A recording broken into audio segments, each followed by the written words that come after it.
Love जिहाद के रास्ते, गज़वाए हिंद के रास्ते आपकी सारी संस्कृति और हिंदू धर्म को ताक पे रख दिया गया है। ये खतरे के निशान पे चल रहा है और आने वाले समय में डेमोग्राफी इतनी तेजी से बदल रही है जिसका हमें आभास नहीं है। हम तो बस आपसी लड़ाई में जाति, भाषा और क्षेत्रीयता में उलझे हुए हैं और सारा हिंदू समाज बिखरा हुआ है। याद रखिएगा, स्थितियां ऐसी ही रही तो आने वाले 60-70 सालों में भारत का इस्लामिक राष्ट्र होना तय है।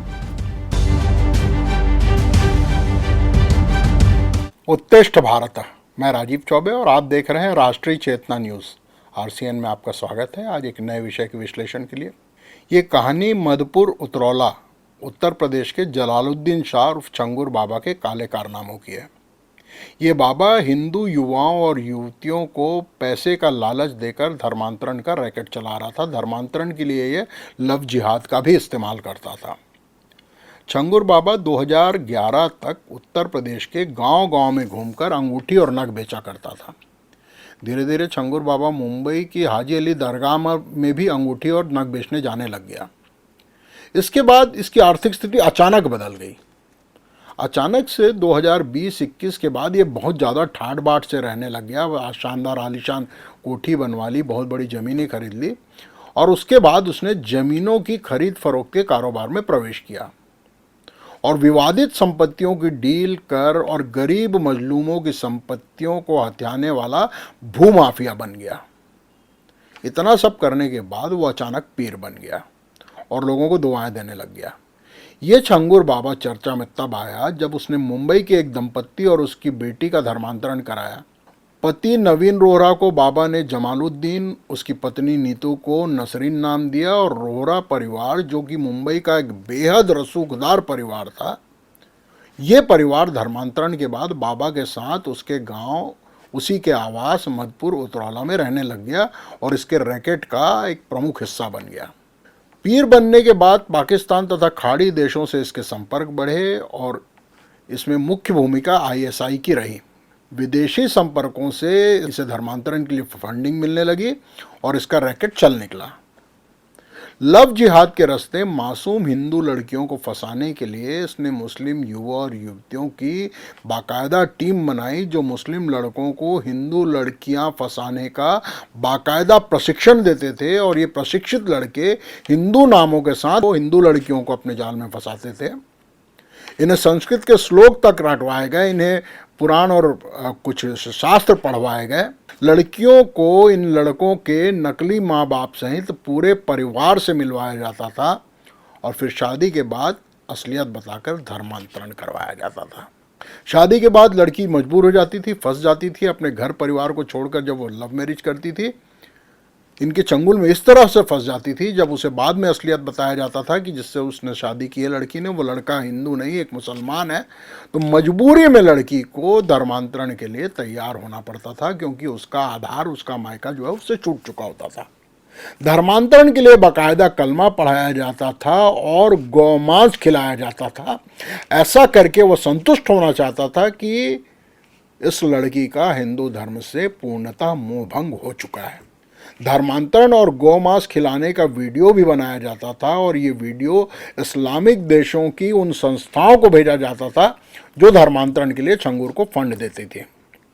कुछ समय बाद इसकी अवैध गतिविधियों का विरोध भी चालू हुआ। भूमाफिया बनकर जब इसने ज़मीन हथियाना चालू किया तो कुछ लोगों ने इनका विरोध किया।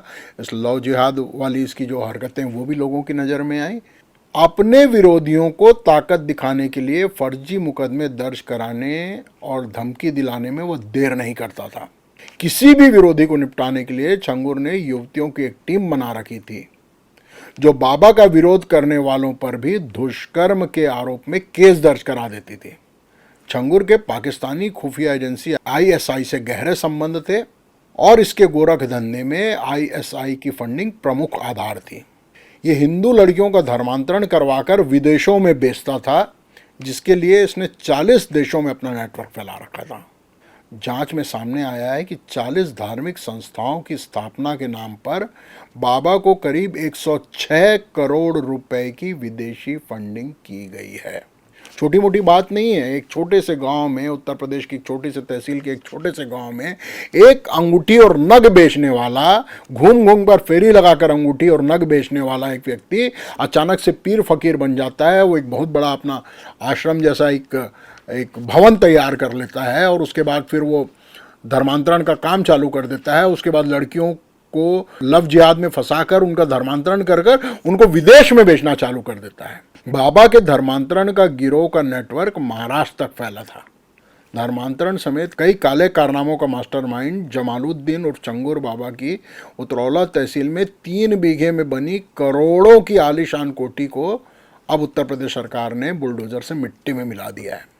लेकिन हैरानी की बात है कि इस देश की सबसे घृणित सेक्युलर विचारधारा की उदारवादी नीतियों से सुसज्जित नेता इस कांड पर मौन हैं। इस देश के एक पूर्व प्रधानमंत्री की पोती, एक पूर्व प्रधानमंत्री की बेटी, इस देश की एक पार्टी के युवराज की बहन, जो एक बच्ची के, उत्तर प्रदेश की एक बच्ची के अधिकार के लिए उसकी चिता तक पहुंचने की जिद में धरने पर बैठ जाती है, इतनी संवेदनशील सांसद, इनकी सारी संवेदनाएं आज कहां काफुर हो गई हैं। आज जबकि सैकड़ों मासूम लड़कियों के धर्मांतरण और विदेशों में उनके बेचे जाने जैसी भयानक त्रासदी पर सारा विपक्ष मौन क्यों है? पीड़ित यदि मुसलमान हो और अपराधी हिंदू हो जाए तो यही विपक्ष आसमान सर पर उठा लेता है, लेकिन यदि अपराधी मुसलमान हो और पीड़ित हिंदू हो तो एक मुसलमान अपराधी के पीड़ित सैकड़ों हिंदू बेगुनाह मासूम लड़कियां हैं, तो भी सारे सेकुलर नेता आज अपने मुंह में दही जमा कर बैठे हैं। चंगुर की गिरफ्तारी से यह स्पष्ट है कि चंगुर अपने आप में पूरा सिस्टम नहीं है, बल्कि भारत की डेमोग्राफी बदलने के लिए चलाए जाने वाली परियोजना गजवाए हिंद का एक छोटा सा हिस्सा मात्र है। इस्लामिक जिहाद की अति महत्वपूर्ण परियोजना गजवाए हिंद की जड़ें भारत में कहां कहां तक फैली हैं, इसका अंदाज लगाना भी मुश्किल है। इसे रोकना और नियंत्रित करना तो अब सपने जैसा ही है। कारण बड़ा स्पष्ट है कि इस्लामी जिहाद का लक्ष्य वो हिंदू समाज है जो समाज खंड खंड में बटा हुआ है, जाति, भाषा और क्षेत्रीयता के नाम पर आपस में लड़ रहा है और इस्लामिक जिहाद का शिकार होता चला जा रहा है। हमारी लड़ाई आज इस बात की है कि अंतरिक्ष में जाने वाला व्यक्ति ब्राह्मण क्यों था, दलित क्यों नहीं था। हम आपस में ब्राह्मण, ठाकुर, बनिया, दलित के नाम पर लड़ रहे हैं और लव जिहाद के रास्ते, गजवाए हिंद के रास्ते आपकी सारी संस्कृति और हिंदू धर्म को ताक पे रख दिया गया है। ये खतरे के निशान पे चल रहा है और आने वाले समय में डेमोग्राफी इतनी तेजी से बदल रही है जिसका हमें आभास नहीं है। हम तो बस आपसी लड़ाई में जाति, भाषा और क्षेत्रीयता में उलझे हुए हैं और सारा हिंदू समाज बिखरा हुआ है। याद रखिएगा, स्थितियां ऐसी रही तो आने वाले 60-70 सालों में भारत का इस्लामिक राष्ट्र होना तय है। अगली कड़ी में फिर एक नए विषय के विश्लेषण के लिए आपके साथ उपस्थित होंगे। तब तक आप YouTube पर हमारे चैनल को सब्सक्राइब करें और फेसबुक और इंस्टाग्राम पर हमारे पेज को लाइक करें और फॉरवर्ड करें। आपका बहुत बहुत आभार। उत्कृष्ट भारत।